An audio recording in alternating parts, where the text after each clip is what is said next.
ತಪಸ್ಸು ಕಾಲದ 2ನೆಯ ಮಂಗಳವಾರ.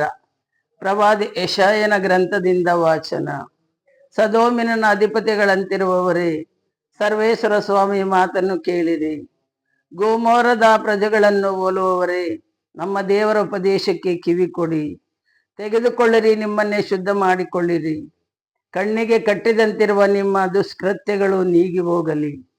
ಕೇಡನ್ನು ಬಿಟ್ಟು ಒಳಿತನ್ನು ಕೈಗೊಳ್ಳಿರಿ. ನ್ಯಾಯ ನೀತಿಗಳಲ್ಲಿ ನಿರತರಾಗಿರಿ. ಹಿಂಸಾತ್ಮಕರನ್ನು ತಿದ್ದಿ ಸರಿಪಡಿಸಿರಿ. ಅನಾಥರಿಗೆ ನ್ಯಾಯ ದೊರಕಿಸಿರಿ. ವಿಧವೆಯರ ಪರವಾಗಿ ವಾದಿಸಿರಿ. ಸರ್ವೇಶ್ವರ ಸ್ವಾಮಿ ಇಂತೆನ್ನುತ್ತಾರೆ, ಬನ್ನಿರಿ, ಈಗ ವಾದಿಸೋಣ. ನಿಮ್ಮ ಪಾಪಗಳು ಕಡು ಕೆಂಪಾಗಿದ್ದರೂ ಹಿಮದಂತೆ ಬಿಳುಪಾಗುವವು, ರಕ್ತ ಕೆಂಪಾಗಿದ್ದರೂ ಉಣ್ಣೆಯಂತೆ ಬೆಳ್ಳಗಾಗುವವು. ನೀವು ಮನಪೂರ್ವಕವಾಗಿ ನಮಗೆ ವಿಧೇಯರಾದರೆ ಈ ನಾಡಿನ ಸತ್ಫಲವನ್ನು ಸವಿಯುವಿರಿ. ಇದಕ್ಕೊಪ್ಪದೆ ಪ್ರತಿಭಟಿಸಿದ್ದೇ ಆದರೆ ಸಾವಿಗೆ ತುತ್ತಾಗುವಿರಿ. ಸ್ವಾಮಿಯಾದ ನಾನೇ ಇದನ್ನು ನುಡಿದಿದ್ದೇನೆ. ಪ್ರಭುವಿನ ವಾಕ್ಯ. ದೇವರಿಗೆ ಕೃತಜ್ಞತೆ ಸಲ್ಲಲಿ. ಕೀರ್ತನೆ ಶ್ಲೋಕ. ಸನ್ಮಾರ್ಗ ಹಿಡಿದವನಿಗೆ ತೋರುವೆ ಪರಮ ಜೀವೋದ್ಧಾರವನ್ನು. ನಿನ್ನ ಬಲಿ ಅರ್ಪಣೆಯನ್ನು ನಾ ತಪ್ಪೆಣಿಸುತ್ತಿಲ್ಲ. ನಿನ್ನ ಮುಂದೆದೆ ಸತತ ನಿನ್ನ ತಪನ ಬಲಿಗಳೆಲ್ಲ. ನಾ ಕೋರುವುದು ನಿನ್ನ ಮನೆಯ ಹೋರಿಗಳನ್ನದನ್ನೆಲ್ಲ. ನಾ ಬಯಸುವುದು ನಿನ್ನ ಮುಂದೆಯ ಓತುಗಳನ್ನೆಲ್ಲ. ಶ್ಲೋಕ. ಸನ್ಮಾರ್ಗ ಹಿಡಿದವನಿಗೆ ತೋರುವೆ ಪರಮ ಜೀವೋದ್ಧಾರವನ್ನು. ನನ್ನ ವಿಧಿಗಳ ಪಠಿಸುವ ಹಕ್ಕು ನಿಮಗೆಂತು. ನನ್ನ ನಿಬಂಧನೆಗಳನ್ನು ನೀವು ಜಪಿಸುವುದೆಂತು.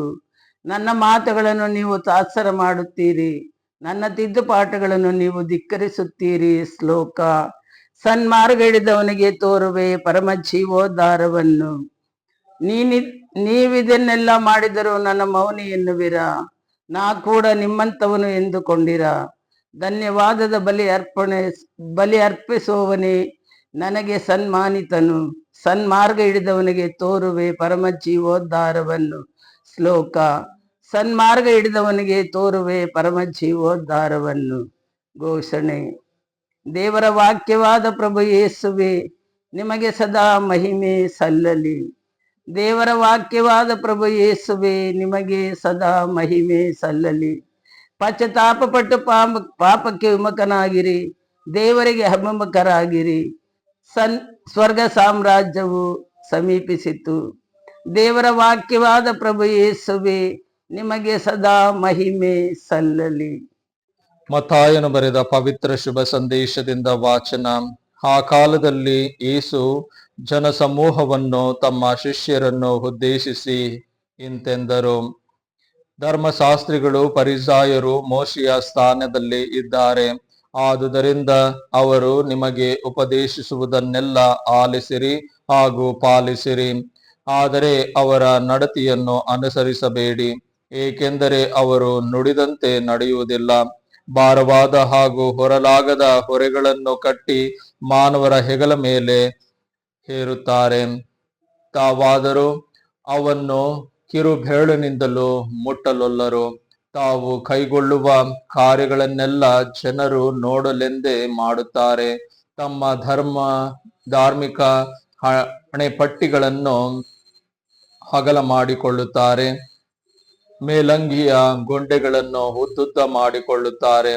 ಔತಣಕೂಟಗಳಲ್ಲಿ ಶ್ರೇಷ್ಠ ಸ್ಥಾನಮಾನಗಳನ್ನು, ಪ್ರಾರ್ಥನಾ ಮಂದಿರಗಳಲ್ಲಿ ಉನ್ನತ ಆಸನಗಳನ್ನು, ಪೇಟೆ ಬೀದಿಗಳಲ್ಲಿ ವಂದನೋಪಚಾರಗಳನ್ನು ಅವರು ಅಪೇಕ್ಷಿಸುತ್ತಾರೆ. ಅದು ಮಾತ್ರವಲ್ಲ, ಗುರುವೇ ಎಂದು ಕರೆಸಿಕೊಳ್ಳಲು ಇಚ್ಛಿಸುತ್ತಾರೆ. ಹಾಗೆ ಕರೆಸಿಕೊಳ್ಳುವುದು ನಿಮಗೆ ಬೇಡ. ನಿಮಗಿರುವ ಗುರು ಒಬ್ಬರೇ ಮತ್ತು ನೀವೆಲ್ಲರೂ ಸಹೋದರರು. ಇಹದಲ್ಲಿ ನೀವು ಯಾರನ್ನು ಪಿತನೇ ಎಂದು ಸಂಬೋಧಿಸಬೇಡಿ, ಏಕೆಂದರೆ ನಿಮ್ಮ ಪಿತ ಒಬ್ಬರೇ, ಅವರು ಸ್ವರ್ಗದಲ್ಲಿದ್ದಾರೆ. ಒಡೆಯ ಎಂದು ಕರೆಸಿಕೊಳ್ಳಬೇಡಿ, ಏಕೆಂದರೆ ನಿಮಗಿರುವ ಒಡೆಯ ಒಬ್ಬನೇ, ಆತನೇ ಕ್ರಿಸ್ತ. ನಿಮ್ಮಲ್ಲಿ ಶ್ರೇಷ್ಠನು ಯಾರೋ ಅವನು ನಿಮ್ಮ ಸೇವಕನಾಗಿರಲಿ. ತನ್ನನ್ನು ತಾನೇ ಮೇಲಕ್ಕೇರಿಸಿಕೊಳ್ಳುವ ಪ್ರತಿಯೊಬ್ಬನನ್ನು ದೇವರು ಕೆಳಗಿಳಿಸುವರು. ತನ್ನನ್ನು ತಾನೇ ತಗ್ಗಿಸಿಕೊಳ್ಳುವವನನ್ನು ದೇವರು ಮೇಲಕ್ಕೇರಿಸುವರು. ಪ್ರಭುವಿನ ಶುಭ ಸಂದೇಶ. ಕ್ರೈಸ್ತರೇ, ನಿಮಗೆ ಸ್ತುತಿ ಸಲ್ಲಲಿ.